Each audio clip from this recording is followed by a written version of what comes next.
Hey guys, इस video में हम लोग देखने वाले हैं कि कुछ रैंडम टॉपिक्स के बारे में हम लोग डिस्कस करेंगे।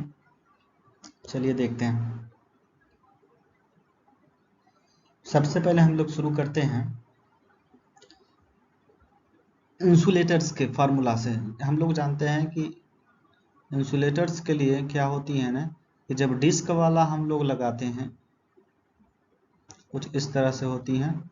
मान लेता हूँ कि ये हमारा ट्रांसमिशन लाइन है और एक जो होता है हमारा इसके बीच में होता है लिंक और ग्राउंड के बीच में। एक बहुत ही इंपॉर्टेंट जो हमारे कॉन्सेप्ट इसके लिए चाहिए, के का वैल्यू हमें पता होना चाहिए, जिसमें कैपेसिटेंस लिंक टू ग्राउंड होता है और एक होता है कैपेसिटेंस लिंक टू लिंक, जिसको हम लोग बोल सकते हैं, ऊपर वाले को बोल सकते हैं शंट और नीचे वाले को बोल सकते हैं सीरीज कैपेसिटेंस। ठीक है, जो हमारा ऊपर का वोल्टेज होता है उसे हम लोग V1 बोलते हैं, दूसरा वोल्टेज V2 हो जाएगा। ओवरऑल वोल्टेज हमारा V equal to V1 plus V2 हो जाएगा।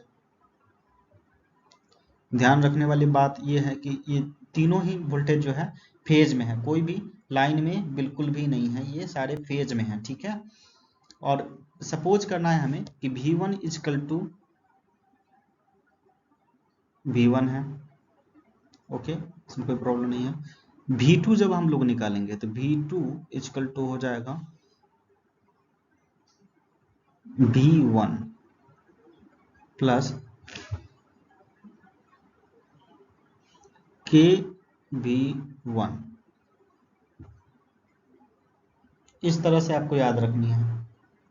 अगर मान लीजिए कि अगर यहाँ पे हमने 3 इंसुलेटर्स लिया होता, 3 डिस्क लिए होते, तो V3 भी आ जाती। तो V3 हम लोग कैसे लिखते, V3 लिखते हैं V2 लास्ट वाला voltage plus K into V1 plus V2 voltage up to यहाँ।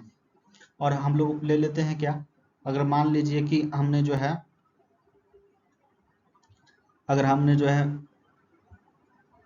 4 डिस्क लिए होते तो अब क्या हो जाता, V4 अगर हम लोग लिखना चाहते हैं, V4 इक्वल टू हम लोग लिखते हैं क्या, V3 plus K into V1 plus V2 plus V3।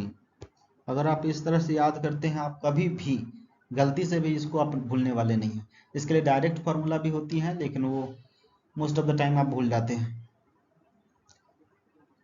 चलिए अब बात कर लेते हैं हम लोग इफिशियंसी। स्ट्रिंग इफिशियंसी निकालने के लिए हमें क्या करना होगा, उसके लिए स्ट्रिंग इफिशियंसी निकालने के लिए हमें क्या करना होगा, उसका फार्मूला हम लोग देख लेते हैं। जब हमारे V1 V2 V3 निकल जाता है, पहला प्रोसेस तो यही है कि V1 V2 V3 हमारा निकल जाना चाहिए।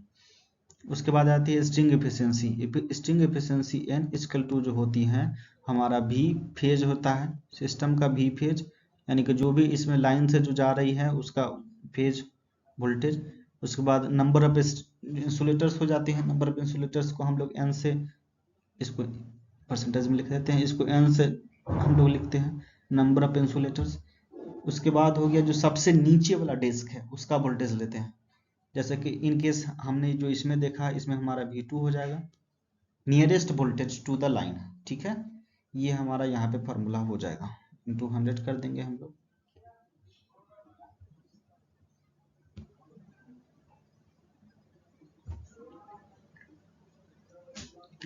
इसी को हम लोग क्या लिख सकते हैं, अगर मान लेते हैं कि 3 इंसुलेटर्स के लिए लिख रहे हैं तो क्या हो जाएगा, 3 इंसुलेटर्स के लिए अगर हम लोग लिख रहे हैं तो क्या हो जाएगा,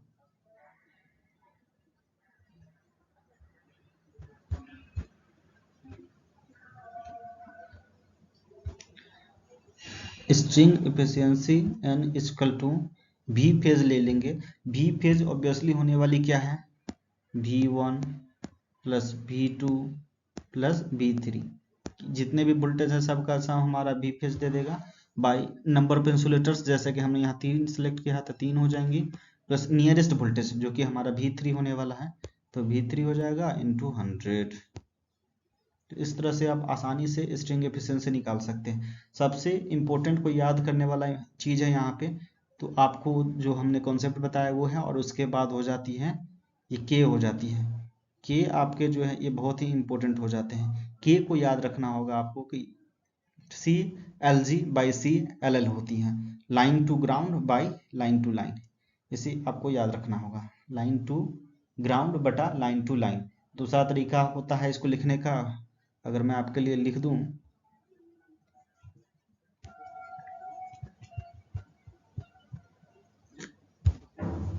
K इक्वल्स टू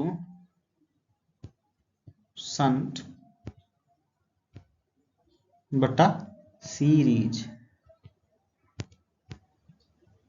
शंट बटा सीरीज आप इसको लिख सकते हैं। शंट बटा सीरीज कहने का मतलब हो गया शंट कैपेसिटेंस जो कि लाइन टू ग्राउंड के बीच में होगा, ये पूरा आपका ग्राउंड हो गया, ये जो आप देख रहे हो ये पूरा आपका ग्राउंड हो गया, क्यों? क्योंकि ग्राउंड से जुड़ा हुआ है पूरा।